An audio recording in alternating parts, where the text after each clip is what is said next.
Everyone, this is advocate Priyanka and आज हम बात करेंगे बार काउंसिल ऑफ इंडिया के बारे में।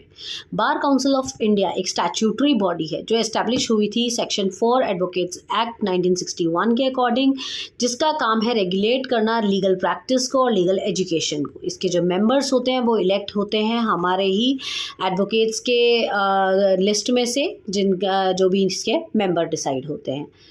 Section 4 of advocates act 1961 bar council of India को डिफाइन करता है कि वो ये कहता है कि एक बार काउंसिल होनी चाहिए for the territories to which this act extends to be known as bar council of India, जिसको हम बार काउंसिल बोलेंगे, जिसमें फॉलोइंग मेंबर्स होते हैं। एक अटॉर्नी जनरल ऑफ इंडिया होते हैं एक्स ऑफिशियो, एक सॉलिसिटर जनरल ऑफ इंडिया होते हैं ex officio, and one member elected by each bar council from amongst its member. अपने मेंबरों में से सारे एक एक स्टेट बार काउंसिल के में से एक एक मेंबर होते हैं। Ex officio member will continue as member, so doing as they hold the offices of attorney and solicitor general। ये चलते रहेंगे, मगर जो बाकी के मेंबर्स हैं वो चेंज होते रहते हैं। पावर्स क्या हैं बार काउंसिल ऑफ इंडिया की? अगर हम बात करें कि पावर्स क्या हैं बार काउंसिल ऑफ इंडिया की, तो सबसे पहले तो ये बॉडी कॉर्पोरेट होता है।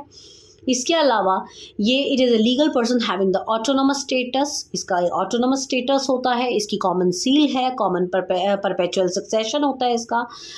It can do the following things in its own name, मतलब buying and selling of properties, entering into agreements, filing cases, ये सब अपने नाम पे कर सकता है।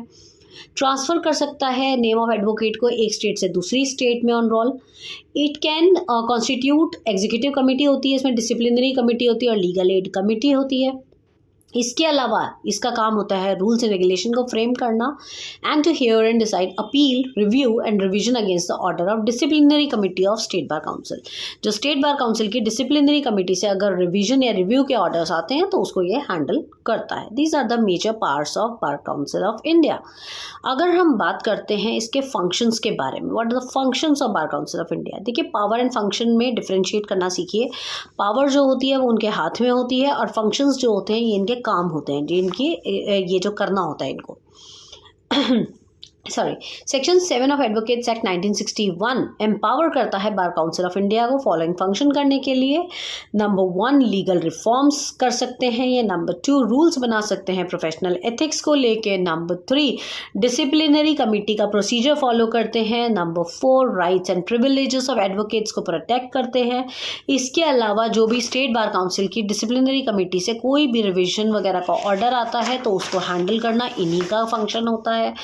इसके अलावा वो बात करते हैं supervise the functions of state bar council. State bar council के फंक्शंस को सुपरवाइज करना, लॉ कोर्सेज का सिलेबस प्रेस्क्राइब करना, spend the funds of bar council of India for proper purpose, कहाँ कहाँ पर फंड को एलोकेट करना है, बच्चों को कहाँ पर इंडिया से बाहर पढ़ाई के लिए भेजना है, do all other acts which are necessary for effective implementation of above function. जितने भी ऊपर फंक्शन दिए गए हैं उनमें को सही तरीके से मैनेज करना और इलेक्शंस को कंडक्ट करवाना, ये सब बार काउंसिल ऑफ इंडिया के फंक्शंस में शुमार है। अब इसके अलावा अगर बात करें क्वालिफिकेशन, जो इसके मेंबर्स होते हैं उसकी क्वालिफिकेशन कहाँ बताई गई है? सेक्शन 24 में। एडवोकेट्स एक्ट 1961 के सेक्शन 24 के अंदर 24 के अंदर आपको क्वालिफिकेशन बताई गई है। To enrol as an advocate he must be citizen of India. एक इंसान एडवोकेट बन सकता है अगर वो इंडिया का सिटीजन है, अगर उसने 21 साल की उम्र पूरी कर ली है, अगर उसने 3 साल का LLB का कोर्स या 5 साल का BA LLB का कोर्स पूरा किया है। He should pay an enrolment fees. उसने स्टेट बार काउंसिल में रजिस्ट्रेशन करने की एनरोलमेंट फीस भरी है जो कि अब 750 रुपये है। And he must fulfil such other condition as may be prescribed by state bar council. और स्टेट बार काउंसिल का इसके अलावा और भी कोई अगर कंपल्सरी उसका कुछ कंडीशन है तो वो भी इसको पूरा करना चाहिए। और अपर एज लिमिट कुछ नहीं होती है इसमें एनरोलमेंट के लिए। एक इंसान एडवोकेट बनने के बाद डिसक्वालीफाई कब हो सकता है? सेक्शन 24A बताता है कि अगर एक इंसान कोई मॉरल टर्पिट्यूड करता है, मॉरल कैरेक्टर से बाहर जाके काम करता है, तो उसको आप डिसक्वालीफाई कर सकते हैं। इसके अलावा अगर वो गवर्नमेंट सर्विस करता हुआ पाया गया या कोई और ऑफेंस करता पाया गया तो उसका नाम हटाया जा सकता है। Plus, the disqualification ceases to have effect after the period of 2 years of his release from jail or dismissed from the service। उसके सर्विस से डिसमिस होने के बाद या जेल से आने के बाद उसका प्रोसीजर कंटिन्यू होता है। और state bar council has intimate that fact stating the name, address, reason for refusal to all other state bar council thereby shall be prevented from applying to the other bar council for enrolment. ये कुछ conditions हैं। इसके अलावा अगर हम बात करें cases की, तो person can not be permitted to carry on other profession. एक एडवोकेट बनने के बाद आप दूसरा प्रोफेशन नहीं कर सकते हैं। आपको सिर्फ 3 घंटे की टीचिंग सर्विसेज अलाउड है, इसके अलावा आप कोई भी प्रोफेशन नहीं ज्वाइन कर सकते। एक full time salaried law officer is not entitled to enrol as an advocate. अगर एक फुल टाइम आप सैलरीड लॉ ऑफिसर हैं तो आप एनरोलमेंट भी नहीं करा सकते हैं। और ये बताया गया Satish Kumar Sharma versus bar council of Himachal Pradesh के केस में। अगर हम बात करें सीनियर एंड अदर एडवोकेट्स की, तो ये सेक्शन 16 में बताया गया है कि 2 क्लासेस ऑफ एडवोकेट्स होते हैं, एक सीनियर एडवोकेट और दूसरे एडवोकेट्स जिनको with his consent be designated as senior advocate if the supreme court और high court is of opinion. अगर सुप्रीम कोर्ट और हाई कोर्ट अलाउ करता है तो वो सीनियर एडवोकेट की कैटेगरी में आ जाते हैं, अगर वो डिजर्व करते हैं तो। सीनियर एडवोकेट जो है अपनी प्रैक्टिस करते हैं to such restriction as bar council of India may in interest of legal profession prescribe.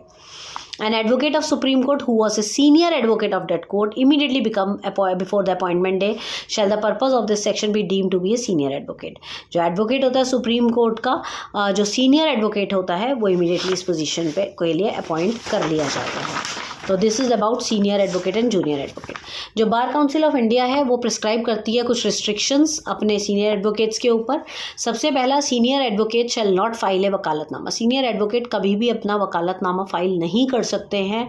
A senior advocate in supreme court shall not appear without an advocate. अगर वो उनको जाके अपीयर होना है तो वो अपने साथ एक एडवोकेट को साथ लेके जाएंगे, वो खुद अकेले अपीयर नहीं हो सकते हैं।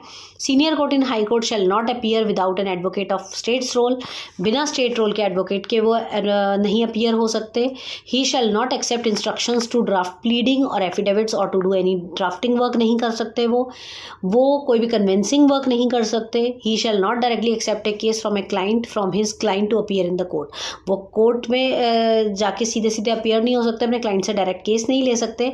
And he is free to make concessions और give undertaking in course of arguments on behalf of his client on instructions from junior advocates. और जूनियर एडवोकेट्स की इंस्ट्रक्शंस के ऊपर वो अपने कंसेशंस दे सकते हैं, अंडरटेकिंग्स दे सकते हैं आर्ग्यूमेंट्स के दौरान। तो this is all about junior advocate, senior advocate, functions of bar council of India. I hope you have understood the point. अगर नहीं भी समझ आया तो एक बार फिर से रिव्यू करके सुनिए, आपको ज़रूर समझ में आएगा।